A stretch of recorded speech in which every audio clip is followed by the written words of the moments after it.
শক্তিশালী শারীরিক গঠন কিভাবে পাওয়া যায়, শক্তিশালী পা কিভাবে বানাবেন, শক্তিশালী ব্রেন কিভাবে বানাবেন, শক্ত হাত কিভাবে তৈরি করবেন, আপনার স্ট্যামিনা কিভাবে বাড়াবেন, এই সব কিছু কিভাবে অর্জন করা যায় আপনারাই বলুন। এক্সারসাইজ, সঠিক খাওয়া, অঙ্কে আরো ভালো কিভাবে করবেন, অনুশীলন, খেলাধুলায় আরো ভালো কিভাবে করতে পারবেন, আরো খেলতে হবে, আরো শিখতে হবে, অনুশীলন করতে হবে। কিন্তু মজার কথা হলো আপনার পা কিন্তু আগে থেকেই আছে, শুধু যথেষ্ট শক্ত না এই আর কি, কিন্তু আছে তো। বেশি শক্তিশালী না এই যা, কিন্তু পা আছে। এমন না যে আপনার পা বানিয়ে নিতে হবে আগে, তাই না?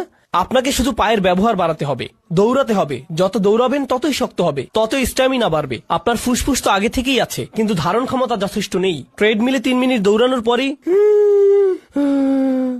তাই না? এমন না যে ফুসফুস নেই, আপনার তো আছে, কিন্তু যথেষ্ট ব্যায়াম করেননি বলে কি হয়নি, শক্তিশালী হয়নি। তাহলে কোরআনের যুক্তিটা হবে আপনার মধ্যে ইতিমধ্যেই কিছু হিকমা আছে, কিন্তু সেটাকে কি করেননি, শক্তিশালী করেননি, সেটাকে সেভাবে ব্যবহার করেননি, অ্যাক্টিভেট করেননি, প্রয়োগ করেননি। আল্লাহ যা দেন সেটার যথাযথ ব্যবহার না করলে দুর্বল হয়ে যায়।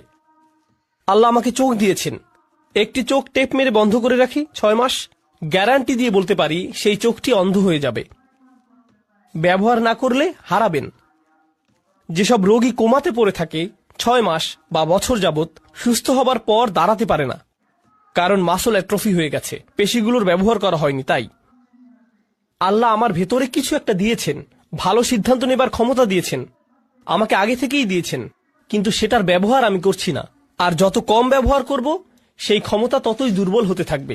এভাবে চললে একসময় নিজেকে বলে বসবো আমার তো সেই সক্ষমতাই নেই, আমি তো এটা করতেই পারি না। আর ইদানিংকালে সবচাইতে ভয়ানক বেদনাদায়ক উদাহরণ যা আমি দেখি তা হলো তরুণ যুবকেরা আমার কাছে এসে বলছে, উস্তাদ কিছু একটা বলে আমাকে অনুপ্রাণিত করুন। 3 ঘন্টা লেকচার দিলাম, এরপর একজন এসে বলছে, উস্তাদ আমাকে মোটিভেট করে কিছু বলুন না দয়া করে। এতক্ষণ তাহলে আমি কি করছিলাম? পাকোড়া বানাচ্ছিলাম? এগুলো কি করছিলাম আমি তাহলে?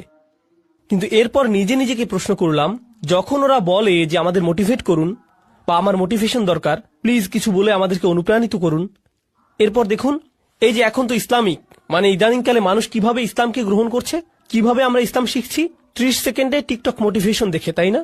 বলুন আসলেই কিনা?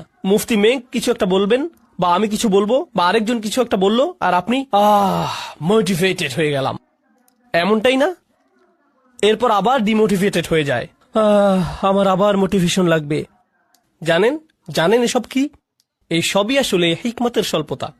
কেন বলছি এটা হিকমার স্বল্পতা? এর অর্থ হলো আমার নিজের ভেতরেই কোনো প্রকারের অনুপ্রেরণা নেই, যেন আমার ভেতর দৃঢ় ইচ্ছাশক্তির সক্ষমতাই নেই। অন্য কাউকে সেই ইচ্ছাশক্তি দিয়ে আমাকে ধাক্কাতে হবে।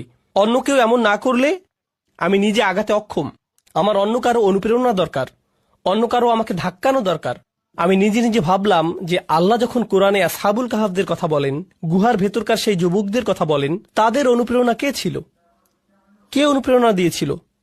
কি বলেছিল সে? আরে আজকে আমার সেই খারাপ লাগছে, কেউ ভালো কাউকে চেনো?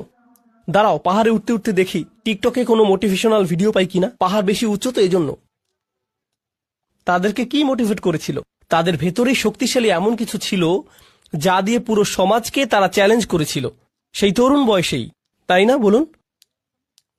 এমন না যে আসমান থেকে কিছু একটা নেমে এসেছিল বা তারা নবী হয়ে গিয়েছিলেন। তারা তো শুধু সাধারণ কিছু তরুণ ছিলেন, একদম সাধারণ যুবক, কিন্তু তারা মোটিভেটেড ছিলেন। মোট কথা আমি যা বলতে চাচ্ছি তা হলো কোরআনের শক্তিশালী যে কথা বলা হচ্ছে তা হলো মৌলিক হিকমা, মৌলিক জ্ঞান, মৌলিক ভদ্রতা, সঠিক কাজ করার ক্ষমতা, এই সবই আপনার মধ্যেই আছে, আগে থেকেই আছে।